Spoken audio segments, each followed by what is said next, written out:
ala dzalika minasyahidina wa syakirin walhamdulillahi rabbil alamin. Puji dan syukur mari senantiasa kita panjatkan kehadirat Allah Subhanahu wa taala.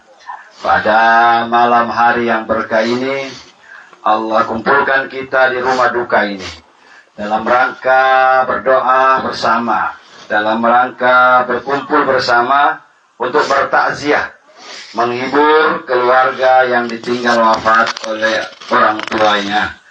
Mudah-mudahan kehadiran kita di tempat ini semua datang untuk menghibur keluarga ini, mudah-mudahan juga mendapat ganjaran pahala di sisi Allah Subhanahu wa taala. Amin. Ya rabbal alamin. Salawat beserta salam tak lupa-lupa kita haturkan kehadirat Nabi kita, teladan kita, panutan kita Nabi besar Muhammad sallallahu alaihi wasallam serta keluarganya, sahabatnya, insyaallah kita umatnya. Yang saya hormati Bapak Sekdes, Mulia Sekdes Lebo, aparat pemerintah desa Lebo, aparat pemerintah desa Jono Kalora, yang saya hormati orang tua kita Bapak Masrin, Pak Haji, semuanya. Saya tidak bisa sebut satu persatu namanya. Saya juga baru tahu, saya tadi tak belok ke sana.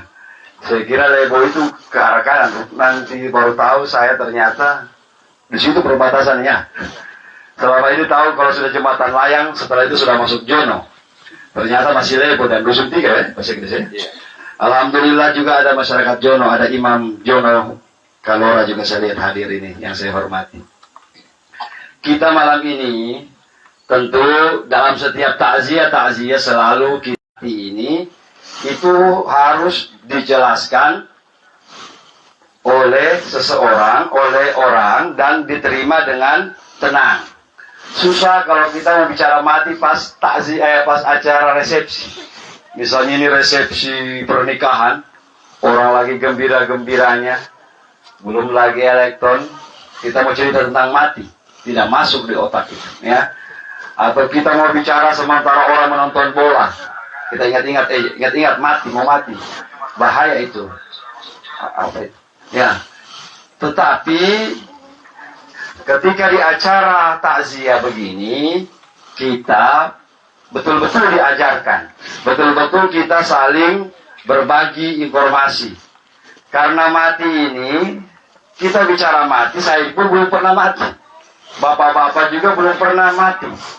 Maka kita bisa mengambil bahan daripada kematian ini dari Al-Quran, dari hadis-hadis Nabi. Dalam Al-Quran, Allah sering menyebut kata mati itu. Kadang Allah menggunakan kata tawaffa. Kalau di bahasa Indonesia jadinya wafat. Maka telah wafat. Ya. Kadang Allah menyebut kalimat mati itu dengan kata maut. Hurufnya mim, waw, ta. Al-maut. Kadang Allah menyebutnya dengan kata naza. Ada beberapa kata dalam Al-Quran, wafat, al-maut, itu semua merujuk pada arti kematian. Maka kalau Allah menyebut kalimat wafat, wafat itu berarti sempurna. Kalau orang sudah wafat, sudah sempurna kehidupannya di atas dunia. Sudah selesai tugas dan tanggung jawabnya di atas dunia, maka Allah kasih wafat dia. Maka kalau orang meninggal sebenarnya, kalau kita mau telusuri, orang meninggal dunia itu sempurna, bapak-bapak, ibu-ibu. Karena di dunia ini bukan tempat kita sebenarnya. Dunia ini cuma tempat kita singgah. Dunia sementara. Dunia tempat tinggal. Cuma kita tempat tinggal, tapi tidak lama di sini. Kita akan tinggalkan dunia ini yang sementara. Kita akan menuju ke alam yang kekal dan abadi. Tidak mati-mati lagi. Setelah kita dibangkitkan dari dalam kubur, kita mengalami namanya hisab. Kita kemudian di Siratal Mustaqim. Kita akan hidup selama-lamanya. Abadal abidin. Selama-lamanya. Kita akan mengalami kehidupan kekal bersama Allah Subhanahu wa ta'ala di surganya. Amin. Ya Rabbal Alamin. Lalu kenapa kita ditaruh di dunia ini? Ini pertanyaannya. Kita ditaruh di dunia ini agar supaya liyabluwakum ayyukum ahsanu amala. Allah ingin menguji siapa di antara kita yang baik amalnya. Nah ini liyabluwakum ayyukum ahsanu amala. Bukan di situ liyabluwakum ayyukum aktsaru amala. Allah tidak mengatakan untuk menguji siapa yang paling banyak amal. Bukan, tetapi yang paling baik amalnya.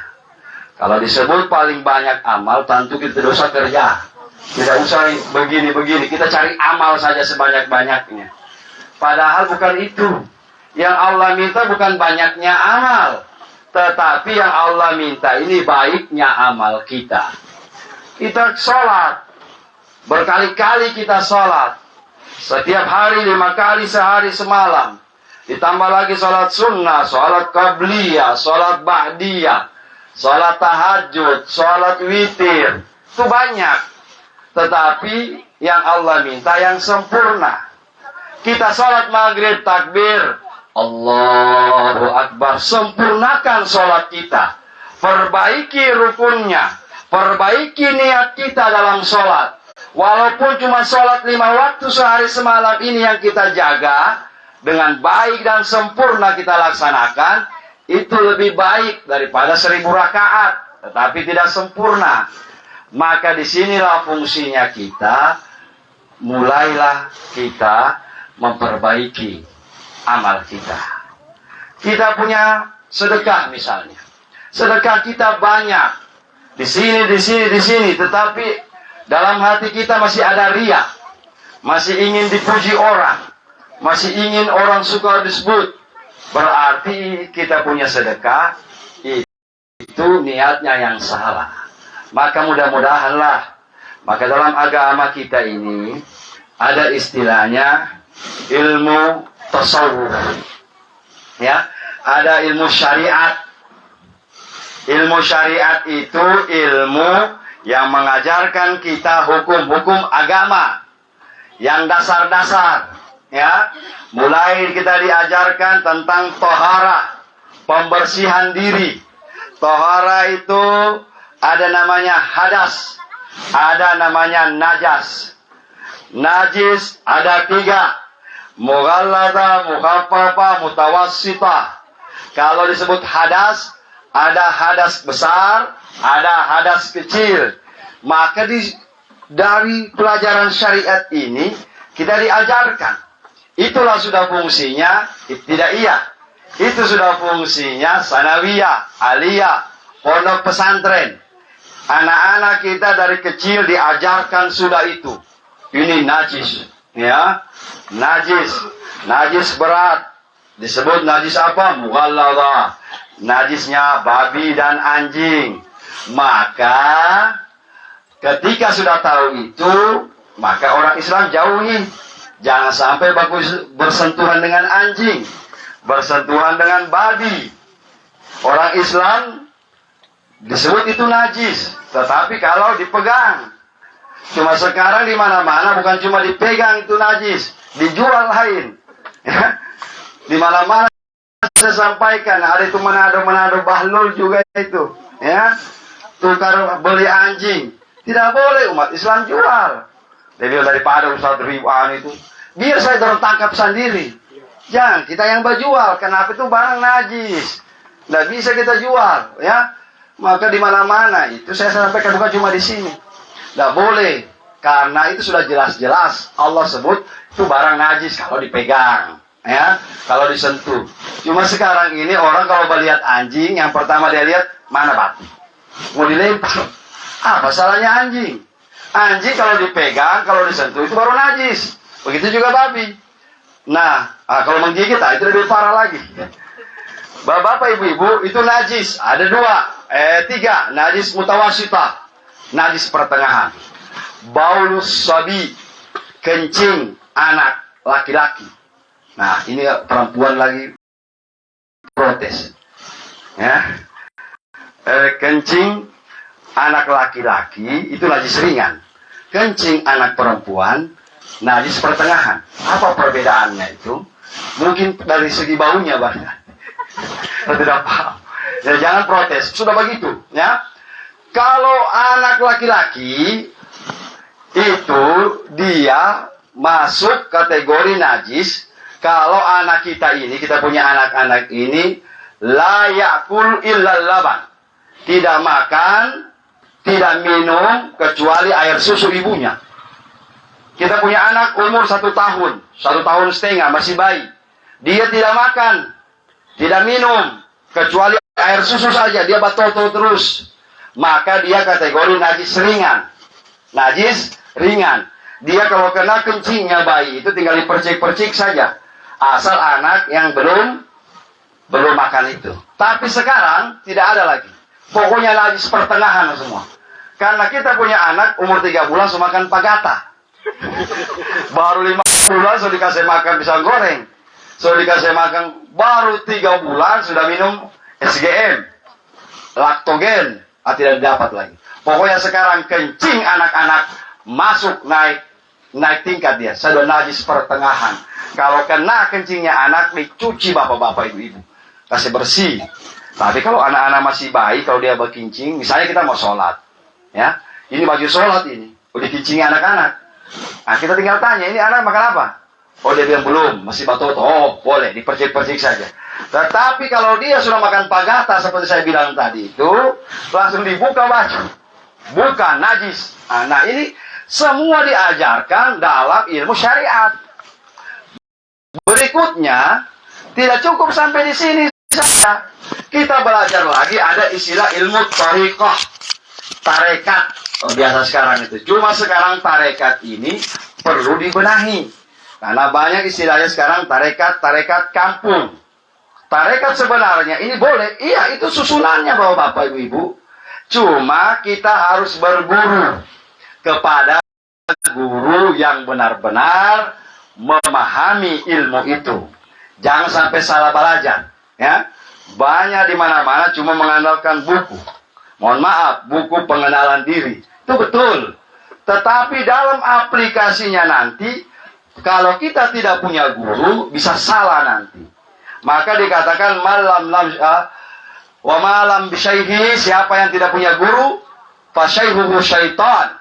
Maka gurunya itu setan. Maka kalau mau belajar ilmu tarekat, pilih tarekat yang mu'tabarah. Mu'tabarah itu apa? Allah. Nah, itu yang diajarkan di situ, ya.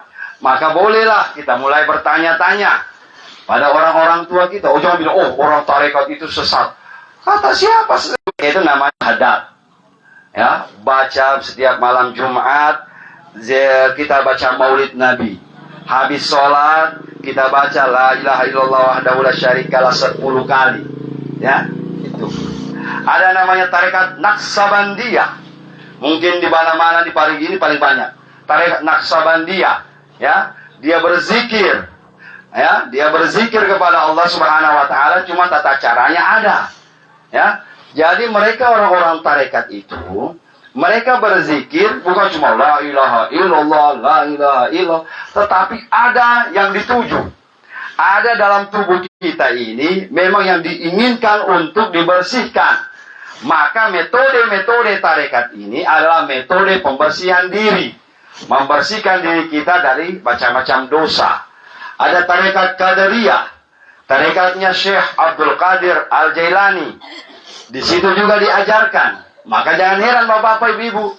Tarekat Syekh ada yang orang berzikir. Afdalu ma qultu ana nabiyuna min qabli afdalu zikri fa'alamannahu la ilaha illallah. Kalau di mana-mana la ilaha illallah, la ilaha illallah. Itu tarekat, itu zikir syariat. Tapi kalau dia masuk zikir tarekat, dia ada tata caranya. Maka ada yang kita dengar la ilaha illallah, la ilaha. Ada yang keluar, napas keluar masuk ini, itu ada tata cara yang mereka laksanakan. Dan saya juga pelajari. Ada disebut napas yang keluar masuk, ada nupus, ada anpas, ada tanapas. Nah, itu perlu penjelasan-penjelasan. Nah, apa itu tasawuf? Itu tarekat. Nah, sekarang orang tanya, apa itu tasawuf? Sampai banyak orang bilang orang tasawuf itu sampai banyak yang gila. Tasawuf itu adalah teori untuk membersihkan diri kita demi untuk mendekat kepada Allah Subhanahu wa taala. Allah itu zat yang suci. Allah tidak terima orang yang kembali ke sisinya dalam keadaan kotor. Maka orang-orang tasawuf itu orang yang membersihkan dirinya melalui metode zikir. Mereka juga pakai namanya ilmu-ilmu kebatinan, ya. Ilmu kebatinan, bagaimana namanya ikhlas, bagaimana itu tobat, punya semua. Maka tugas kita adalah sekarang bagaimana kita mantapkan syariat. Kita punya syariat dulu. Anak-anak kita, maka orang-orang dulu bilang, kalau masih umur di bawah jangan belajar itu. Orang-orang tua kita bilang dulu ilmu dalam kalamu, ya. Itu karena mereka inginkan anak-anak kita ini belajar ilmu syariat dulu. Belajar sholat yang baik dan benar. Tetapi kalau kita sudah pahami ini, sudah laksanakan ini, harus naik tingkat lagi. Ya, itu yang disebut tarekat, hakikat, ma'rifatullah, ma'rifat kepada Allah Subhanahu wa taala. Mudah-mudahan semua kita oleh Allah Subhanahu wa taala, karena ini tugasnya kita, Pak. Tugas utama kita di dunia ini, wa ma khalaqtul jinna wal insa illa liya'budun. Tidak aku ciptakan jin, manusia, kecuali beribadah kepadaku. Orang beribadah kepada Allah harus orang yang mengenali Allah Subhanahu wa taala dengan pengenalan yang sesungguhnya. Kenapa kita sholat sekarang? Allahu Akbar. Kita punya badan sholat, tapi pikiran kita melayang-layang kemana-mana. Kenapa itu? Karena mungkin kita belum mengenali Allah Subhanahu wa ta'ala. Tetapi masih lebih bagus itu. Lebih bagus sholat, pikiran kemana-mana, asal yang jahat itu kemana-mana tidak pernah sholat. Jadi begini, Allahu Akbar. Kenapa tidak berhenti sholat? Saya tidak mau sholat. Pikiranku masih kesana kemari. Ada orang sholat, dia ketawai. Weh, sholat bagaimana itu? Kesana kemari pikiran. Jawab begini, lebih baik. Lebih baik macam saya ini. Sholat, tapi pikiran kemana-mana dibandingkan kau. Kemana-mana tidak sambayan. Kemana-mana tidak sholat. Lebih parah. Ya, sholat saja. Mau terserah Allah nanti bagaimana kita ini. Yang penting sholat. Maka Allah Akbar, niatkan dalam hati. Ya Allah, semua yang terlintas nanti dalam sholatku ini, ya Allah, itu ciptaanmu semua. Maka ketika Allah Akbar dapat ingat sapi ciptaan Allah juga itu. Ya, dapat ingat kios belum ditutup, kios juga semua ciptaan Allah dikumpul jadi satu. Ya, saya punya teman itu, kalau sholat dia cari tampaknya orang beribut. Ya, dia cari. Kalau kita sekarang kan beda. Kalau kita mau sholat di mana tanpa badiam ini, mana tanpa yang sunyi, kita sholat. Saya punya teman di Jakarta. Di mana orang beribut, di situ dia sholat. Dia latih, dia punya konsentrasi, Pak. Ini kereta api, tong. Saya bilang ada sampai di rumah baru sholat. Dia bilang tidak. Saya mau tes, saya punya konsentrasi. Ya, ini orang putar musik. Biasa kita begitu. Kalau anak-anak putar musik, sebenarnya itu saya mau sembahyang dulu. Dia tidak, itu kasih basar itu musik. Saya mau sholat. Bayangkan, Pak. Dia latih begitu, akhirnya bisa.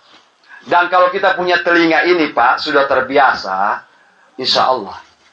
Dia tidak terima yang lain lagi. Masih bapak-bapak yang tua-tua ini mungkin masih ingat. Ada mobil akhirat dulu.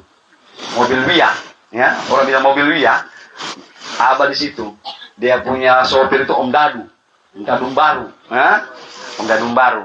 Kalau Om Dadung baru yang bawa oto, maka musiknya otonya Abah itu Dero. Dia pakai Dero.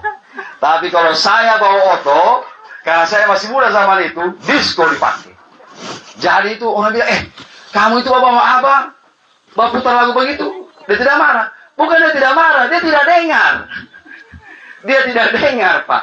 Biar kita mau putar itu, saya biasa putar lagu disco. Pung, pang. Tidak ada hero. Tetapi kalau kita putar mengaji, ini kasih besar sedikit. Kalau kita putar mengaji, bahkan cuma sedikit dia punya volume, dia dengar, disuruh kasih besar. Tapi kalau suara disco, dia tidak dengar. Berarti dia punya telinga ini Allah sudah tutup untuk dero. Allah sudah tutup untuk apa? Untuk disco. Beda dengan telinga kita. Kalau telinga kita, kalau ada ceramah tidak masuk. Tapi kalau ada musik dero, gimana orang dero ini? Ya deh, Allahu Akbar. Orang badero jam 11 bakal di mana dia mau cari? Memang pongko dero. Kalau sudah jadi pongko dero, bahaya ini. Nah, apalagi dero ini? Dero ini budaya, Pak. Tradisi. Jangan dibilang haram juga. Cuma inginkan kenapa ulama-ulama ustadz-ustadz bilang yang di situ ada namanya ikhtilat. Ikhtilat itu bercampurnya laki-laki dan perempuan. Kalau mau badero laki-laki semua. Terserah ngoni. Mau sampai subuh, yang beri laki-laki semua. Perempuan di sebelah sini. Oh, dibilang tidak enak itu Ustaz, kalau badero cuma laki-laki semua. Harus baku campur. Ini yang tidak boleh. Kalau sudah baku campur, harus perempuan laki-laki. Kenapa Ustaz bilang tidak boleh badero? Gara-gara ini. Tetapi kalau badero sendiri-sendiri kurang kamu. Namanya tradisi, budaya. Tradisi budaya kita ini tidak bisa, Pak. Tradisi itu kakak. Maka di mana ceramah-ceramah saya sampaikan. Adat itu, adat bersendikan syara. Syara bersendikan kitabullah. Kalau ada adat, tradisi kita di Parigi ini, itu kita pegang erat. Asal tidak bertentangan dengan agama. Kalau bertentangan dengan agama, wajib ditolak. Karena nanti masuk di kubur, bukan adat yang ditanya, agama yang ditanya. Tetapi adat juga itu penting dilaksanakan Bapak Ibu. Contoh, sebelum menikah, orang ada istilahnya pakolon tigi. Itu adat, tradisi. Tidak ada dalam agama. Botak kita cari dalam Al-Quran, dalam hadis. Apakah ada hadisnya kolon tigi? Tidak ada Bapak Ibu. Malam papaci. Itu dilaksanakan, silakan. Tidak bertentangan dengan agama, silakan Bapak Haji. Cuma ada tradisi-tradisi yang sudah tidak cocok. Saya mau contohkan. Begitu habis menikah, langsung istilah pagerojene. Mau digerojene, orang tua zaman dulu, termasuk saya punya abah itu dan saya punya mama, nanti baku dapat di pelaminan. Tidak baku dapat. Tidak pernah baku kenal karena dikasih baku ambil, di pelaminan baru ketemu. Wajib, maka mereka begitu habis ijab kabul, istilahnya gerojene, batalkan wudhu. Karena baru ketemu. Nah, anak muda zaman sekarang, baku bawa mau gerojene juga. La ilaha illallah. Mau gerojene bagaimana? Apa yang mau digero? So habis. So nak gero duluan. Aku ini, baru mau digerojene lagi. Nggak usahlah. Ini istilahnya tradisi-tradisi yang sudah tidak sesuai lagi Bapak Ibu. Ada lagi tradisi. Tradisi kita di Parigi ini kalau gunting rambut pasang apa di atasnya itu, ya, pasang pisang, pasangkan makanan di acara akikah gunting rambut itu kasih manis semua, kasih manis. Biar doang bisa otomatis suka manis, kurang kamu. Yang penting memang manis. Itu namanya kita niatkan dalam hati anak ini nanti besar manis mukanya. Iya, betul itu. Dalam agama ada. Nah, dalam agama itu begitu. Maka ditaruh gula. Orang di Jawa. Kenapa orang Jawa itu bicaranya lembut? Tabe mas, di mana rumahnya ini mas? Karena orang makan manis.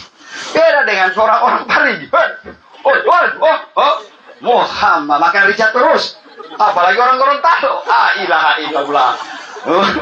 Ya betul, pengaruh. Jangan saya tidak menghina suku, memang belas begitu, ya.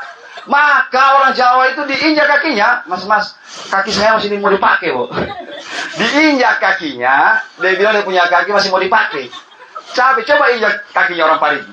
Kalau tidak ke sana itu pajak guru. Allahu Akbar. Nah, kenapa? Ini pengaruh makanan. Maka kita orang Parigi ini jarang sekali manis. Cantik ada. Yang bagaimana manis itu? Manis itu tidak cantik dia, tidak terlalu ganteng, tapi mukanya enak dilihat. Bukan kayak kita. Kayak kita ini kita muka sangar semua. Pasang muka 40 orang. Allahu Akbar. Untuk apa kamu pakai itu skincare? skincare kalau kamu tiada senyum. Tabassamuka fi wajhi akhika shadaqah. Kamu senyum sama orang sedekah. Maka kalau ketemu orang senyum, ya. Anak-anak muda di sini, pasang muka senyum, ya. Muka smile. Jangan muka ganas. Kalau tidak bisa lihat orang baru di kampung, apa lagi? Astaga, macam orang kampung sudah dibilang berani kampung. Tidak bisa lihat orang baru, muka ganas. Astagfirullahaladzim. Ya, ini bapak pengaruh makanan. Nah, maka dikasih manis itu. Dalam agama kita ini, banyak sekali diatur hal-hal yang begitu. Tidak panjang-panjang baca main. Sebentar Argentina main. Argentina sebentar jam 3 ya. Lepas sudah 1 kali subuh. Saya fans Argentina. Pas Argentina kalah, stres juga saya. Nah, sampai Indonesia, negaranya orang ini mungkin sampai kiamat tidak masuk-masuk Piala Dunia. Maka orang pilih negaranya orang saya dulu. Pilih. Tak usah mengharapkan Indonesia. Aduh, saya tahu kapan Indonesia ini masuk Piala Dunia. Sudahlah. Yang penting sekarang ini Argentina.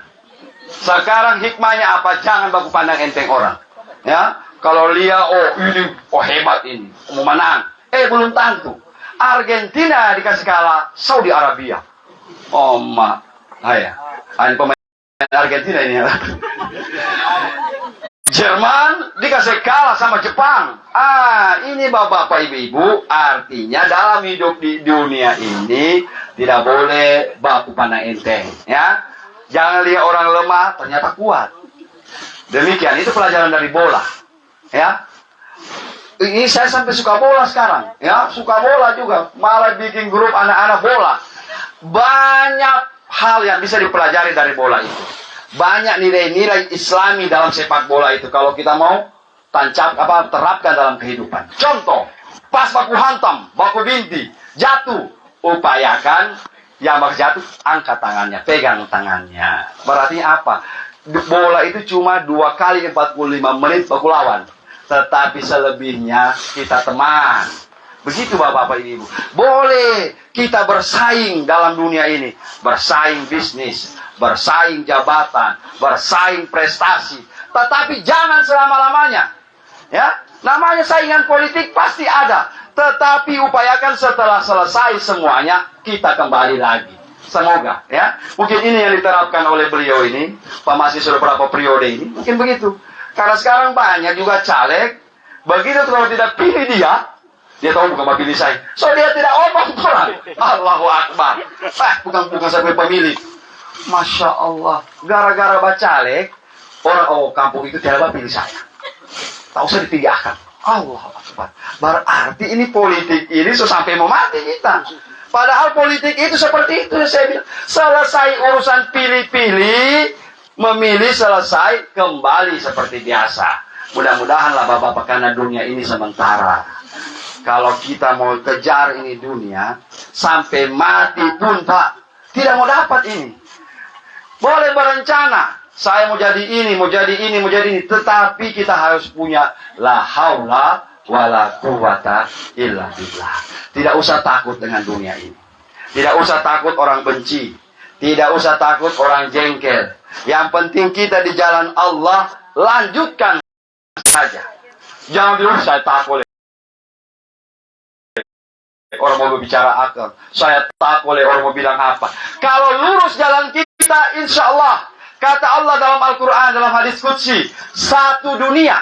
Jangankan Pak, jangankan satu lebo, satu pari, satu dunia membencimu, kata Allah. Kalau Allah tidak mengizinkan, tidak ada satu makhluk pun yang bisa mencelakakan engkau. Orang mau lihat bunuh kita, satu dunia yang mau bunuh. Tetapi kalau Allah tidak redai, tidak akan terjadi. Tetapi kalau biar satu dunia orang cinta kita, satu dunia orang sanjung kita, tapi Allah tidak restu, Allah tidak reda dengan kita, celaka kita.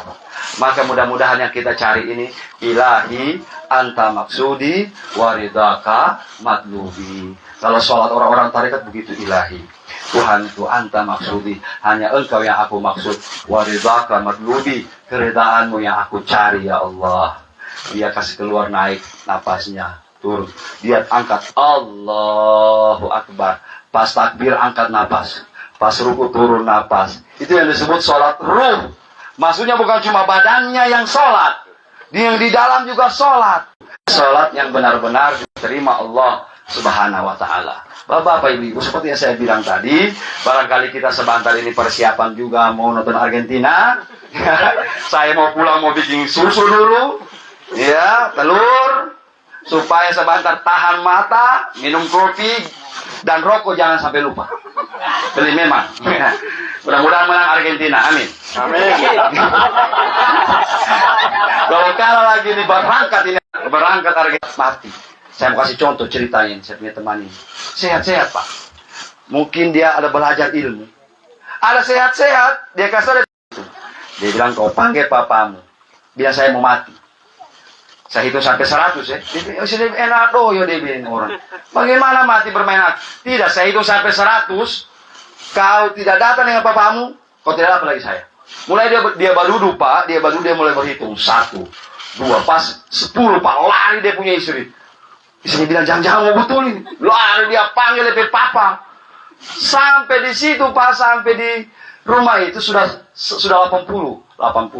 Pas itu kan 98, 99, 100. Dia tutup matanya, mati betul Pak. Ini kejadian benar ini di Palu, saya punya teman itu. Ini entah dia belajar atau gimana, wallahu alam. Cerita istrinya itu menangis betul Pak cerita. Dia bilang ada juga orang mati cuma dia bermainkan begitu. Padahal sehat-sehat Pak. Maka kita ini belum tentu. Kita bilang saya masih sehat, segar, belum tentu. Kalau sudah waktunya Allah panggil, kita siap kembali ke sisi Allah Subhanahu wa Ta'ala. Maka sebelum kematian itu datang, istighfar. Astagfirullahaladzim, astagfirullahaladzim. Jadikan sebagai kita punya zikir, Pak. Daud. Allah hadanni ala kulli nabiyyin salih. Al-Fatihah. A'udzubillahi minasyaitonir rajim. Ar-Rahmanir Rahim. Maliki yawmiddin. Iyyaka nasta'in. Siratal ladzina an'amta 'alaihim ghairil maghdubi 'alaihim. Amin amin. Bismillahirrahmanirrahim. Allahumma shalli ala sayyidina Muhammad wa ala ali sayyidina Muhammad. Allahumma ighfir lahu warhamhu wa'afihi wa'fu anhu wa akrim nuzulahu wa simadhalahu. Allahumma la tahrimna ajrahu wa la taftinna ba'dahu waghfir lana wa lahu. Allahumma adkhil fi quburihi rawha wa rayhan wal fusata wal aman wal afwa wa ridwan. Ya Hannan ya Mannan ya man yaswil 'ata wa yastu'inan. Fa ya ayatuhan nafsul mutmainnah irji'i ila rabbika radiyatan mardiyah fadkhuli fi ibadi wa dkhuli jannati. Inna lillahi wa inna ilaihi raji'un. Da'wa fiha subhanakallahumma wa tahiyyatun fiha salam wa akhiru da'wana alhamdulillahi rabbil alamin. Demikian akhirul